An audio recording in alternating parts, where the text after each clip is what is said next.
I'm talking about society. No. You said whites are the most violent and oppressive people. Well, yes. That's what you said in your film. And if you're going to go back so that would seem to me that statistics point that out too. Really? Well, yes. The Chinese were massacring Chinese and other races long before they'd ever met a white person. Attila the Hun wasn't white. It's the same in the subcontinent if you go back hundreds of years as well.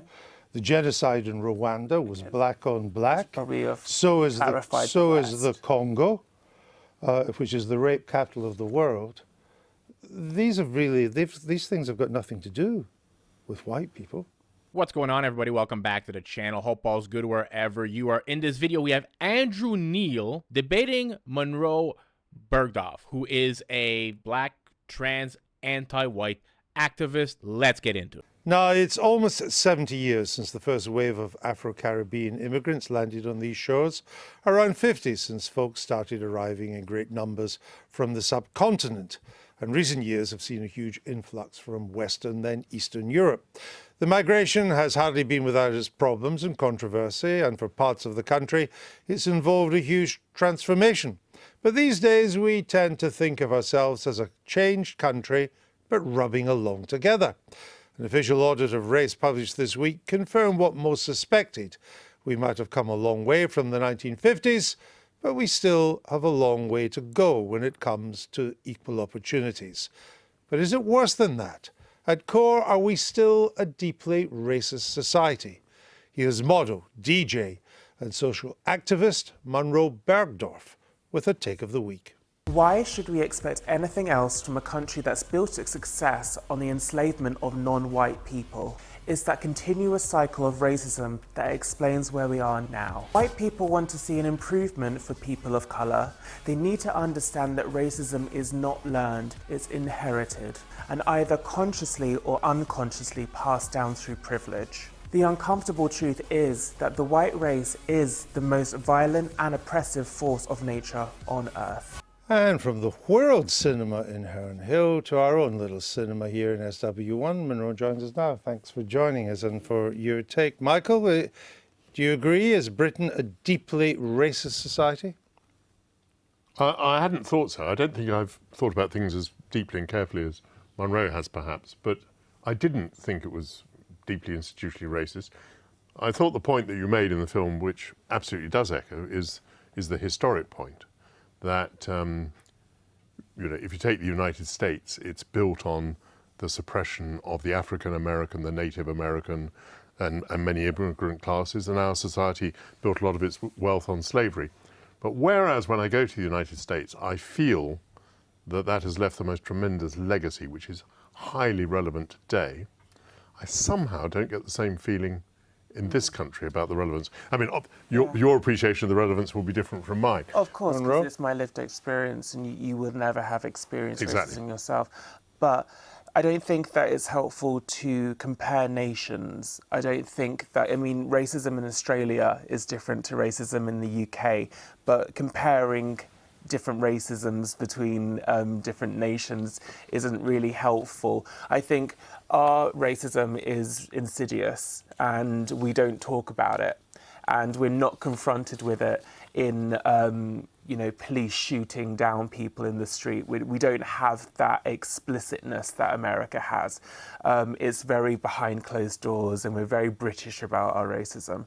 So that's probably why you haven't felt it. But you noticed in the figures as well that, that one of the groups that was very disadvantaged in this, sorry, I'm falling into the language, one of the groups that performed very poorly, whether they were disadvantaged or not is an open question, was the white working class boy. Yes. I mean, they came almost below any category in the entire list.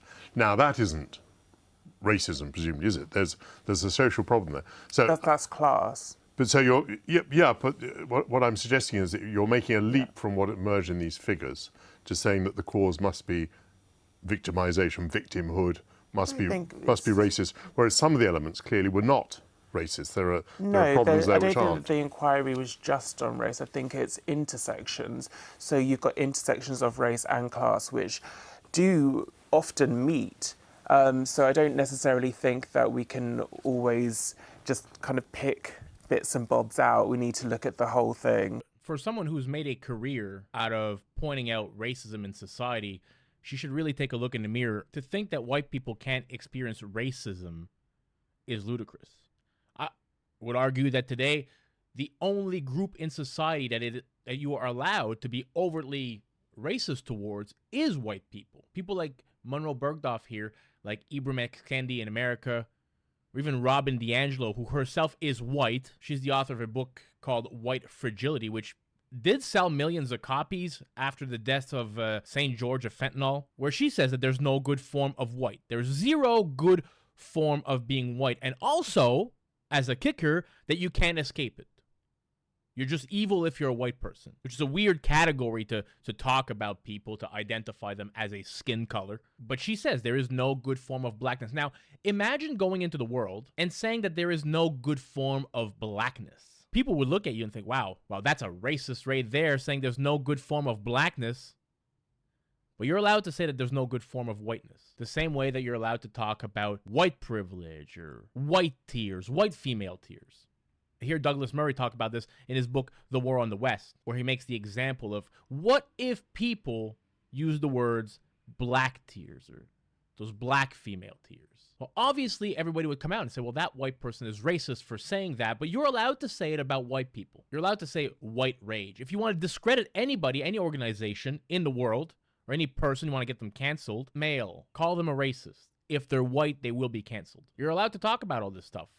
But imagine talking about black rage. You would definitely at that point be labeled a hardcore racist by society. Let's get back to the video. Ed, are we a deeply racist society?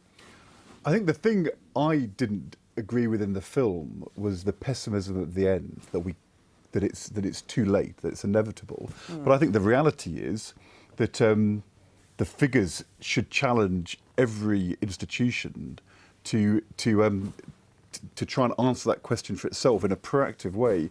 The reality is, you can say, but actually, look, it's also about poverty, or it's also about where you live.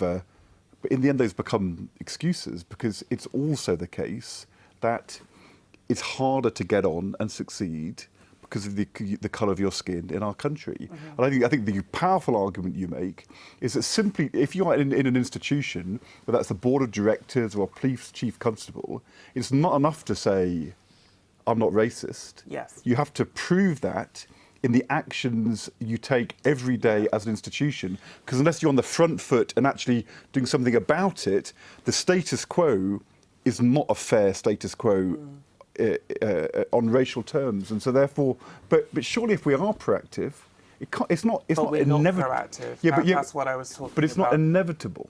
I think it. I'm yet to see it. And we live in a society where we won't even talk about it. So until we actually we've only just really started talking about modern day racism. When we talk about racism, we're always, either talking, sorry to bring up what you talked about, but we're either comparing to America, which is wholly, wholly different. The history is very, very different. We celebrate the empire here, but the empire has a horrible history for people of color, but we have a multicultural society. So there's this imbalance, and especially when it comes to education, the whole system needs to change. But let me look at education. Let's look at the figures on education. 33% of white kids go to university or further education. 37% of black kids go to university or further education. 67% of Indian kids go to university or further education. 76% of Chinese kids go to university or further education. Where's the racism in that? I'm talking about how people's history and how people's But I'm talking about now and the chances of young children. I'm not talking about their... But what's wrong with these figures? I'm about to tell you. I'm not talking about their academic performance. I'm talking about how we are taught about each other. If black kids aren't being taught about their histories, if we're being taught, that white history is paramount, that's essentially feeding into a white supremacist narrative. We can't be teaching kids that white is the default, that white people's history is the sole history of this country. We need to be taught about black contributions and other contributions of other cultures within society. But for most people, what racism is and what they'd like to improve is the chances of people getting on regardless of the colour of your skin. That's not just racism, though. I'm talking about the mental health. But it's still quite an important thing. And these figures would suggest that as a country, we're doing reasonably well. No, that's not. That's facts and figures. But you think, yeah, well, facts and figures are important. But you think, I think it goes deeper that we are irredeemably racist, don't you? What, this society? Quite yeah, I so, yeah. do. I do. Unfortunately, I do. I think that Britain, the success of Britain is literally based on racism. And do you think we're irredeemably sexist as well? 100%. But if you take something like gender, I think we are making advances in terms of gender pay. All men smashing down the patriarchy, we are going to be on that page. So I think, yes, but we can make progress. I think we can make progress and we can combat it. But if it's irredeemable, you can't make progress. I mean, it's fighting human nature, and humans are flawed. Humans are flawed, but you seem to think that white people are uniquely evil. I didn't say that. I didn't say that individual people are unique. Well, I'm talking about society. No. You said whites are the most violent and oppressive people. Well, yeah. That's what you said in your film. And if you're going to go back so that would seem to me that statistics point that out too. Really? Well, yes. The Chinese were massacring Chinese and other races long before they'd ever met a white person. Attila the Hun wasn't white. It's the same in the subcontinent if you go back hundreds of years as well. The genocide in Rwanda was black on black. So is the Congo, which is the rape capital of the world. These things have got nothing to do with white people. Guys, if you enjoy these types of video, please consider subscribing to the channel, help it grow. Leave a thumbs up on the video. That would really help me out. Let's get back to it. Okay. And I feel like this situation where I'm sat on a couch trying to justify my feelings towards racism and trying to justify why we're in this situation with the findings of the government. Facts and figures of people going to university is not reflective of the mental health of people of colour. It's not reflective of how people of colour are taught about their own histories, taught about the progress and where we come from. That is not reflective, and that is not indicative that what you've got in front of you, that's not indicative of a fair state of affairs within this society. But do you think, on the other hand, that if a lesson that emerges from all of this is that people of colour are victims in some way, do you not see dangers in that? Do you not see that people may just believe the whole thing is so stacked against them that they have an excuse for not doing as well as they might? Are you saying the race card? I've expressed myself in my own way. I mean, you obviously, have a very clear impression of prejudice. Yes. We've gone through the figures which Andrew has produced, which don't actually, in this instance, I don't think that black people use racism as an excuse at all. No. But if we're going to be taught things, we ought to be taught everything. Yes. And one of the things we ought to be taught are what those figures actually show. But if you take the senior civil service, what was the question before? Well, I wasn't really asking you a question. Okay. I was just saying, if you believe that things should be taught, then the figures that have come out here, which didn't demonstrate what we thought they might demonstrate, are also something that people ought to understand. In other words, if there are black people there saying, I've no hope of going to university, well, no, go to the figures and find out that actually your chances of going to university are not as good as an Indian kid, but they're better than a white kid. I don't think that you're looking at the details. I don't think that you're looking at what a person of colour experiences in that time of going to school and going to university. Yes, they may go to university, but what is their experience within that school structure? What is their experience within the education system? My self-worth and my low self-worth by the time that I got to university was largely because of my experience in the education system and how my well-being was put to a side and overlooked in favour of the white students. And my histories and my role models just weren't there. My sex education was not there. My looking into gender was not there. Everything that would be of empowering, a source of empowerment for myself was not there. I did not feel supported with the education system. Can so anything be yes, done? I went to university too, but I really did not benefit from my high school experience. Can anything be done? Yes, and it did sound quite futile on the film, but I do feel like we all need to be on the same page in how we combat this.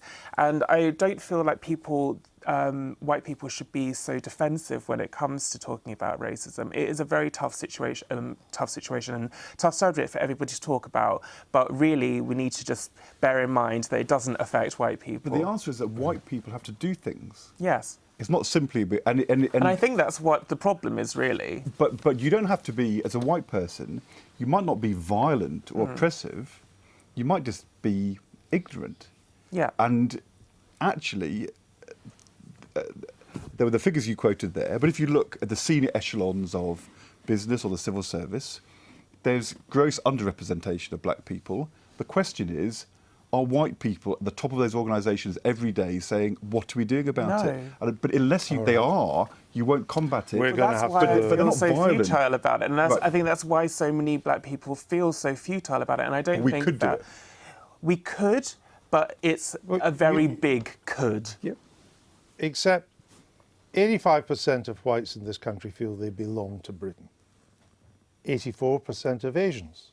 81% of black people. It's not clear that non-white people in this country feel the way you do.